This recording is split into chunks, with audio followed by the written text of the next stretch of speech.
ఆ రోమాపత్రిక 12వ అధ్యాయంలో ఉందే, దేవుని సంపూర్ణ చిత్తమేదో పరీక్షించి తెలుసుకున్నట్లు మనస్సు మారి నూతనమవుతూ ఉండడం వలన రూపాంతరము పొందుతూ ఉంటే నీకు దేవుని చిత్తం అక్కడే తెలుస్తుంది. దేవుడు తన బిడ్డలకు తన చిత్తాన్ని బయలుపరుస్తాడు. కానీ ఒకవేళ నీవు దేవుని బిడ్డగా లేవేమో, అందుకనే బయలుపరచడు. పందుల ముందు ముత్యాలు పొయ్యడు ఆయన.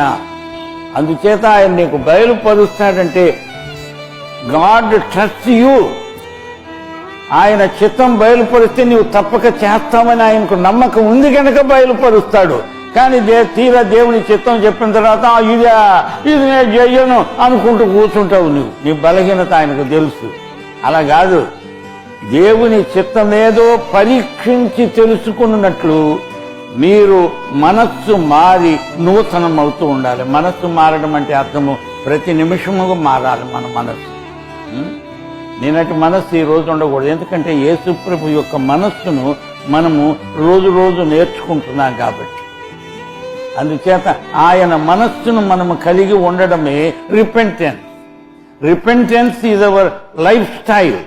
ప్రతి నిమిషం కూడా నడుస్తున్నప్పుడు ఎక్కడో తప్పటడుగు వేస్తాము. ఐఎమ్ సారీ అని చెప్పాలి, మళ్ళా ఆయన అడుగులో అడుగు వేయాలి.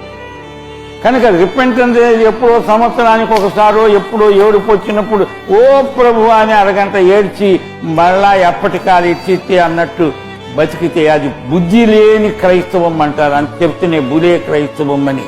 ఇట్లాంటి వాళ్లకు క్రైస్తవ పిచ్చాసుపత్రి ఒకటి కట్టించాలి. ఏమండి నీ మారు మనస్సు పొంది 5 సంవత్సరాలు అంటే ఈ మధ్య ఎప్పుడు పొందలేదా అంటే లేదంటే నీ మారు మనస్సు ఎగిరిపోయింది గాలికి అని చెప్పారు. ఏం మారు మనస్సు? ఎన్నిసార్లు? జీవితం అంతా మారాలి మారాలి మారాలి. మనము మారుతూనే ఉండాలి. యేసు రూపము మనకు 100% వచ్చే వరకు నీవు మారుతూ ఉండాలి. ఆ మారడం నీలో లేకపోతే నిన్ను పక్కన పెట్టేసేయాలి. అంటే నువ్వు పనికి రావు. నీవు గనక ఉంటే సంఘంలో ఇతరులకు బలహీనత గనక నిన్ను తీసి బయటపడేస్తే మంచి. ఎందుకంటే కులిపోయిన మామిడి పండు 50 మామిడి పళ్ళ మధ్య పెట్టండి, అన్నీ కులిపోతాయి. సంఘానికి ఉజ్జీవం రావాలంటే ఉజ్జీవానికి ఆటంకమైన 4-5 కనుక్కొని తీసుకెళ్లి కట్టగట్టి అవతల పడేయండి. సంఘంలో ఉజ్జీవం వస్తుంది. ఉజ్జీవం రాకపోతే నిర్జీవం అయిపోతుంది. ఉజ్జీవం అని పాటలు పాడితే ఉజ్జీవం వస్తుందా?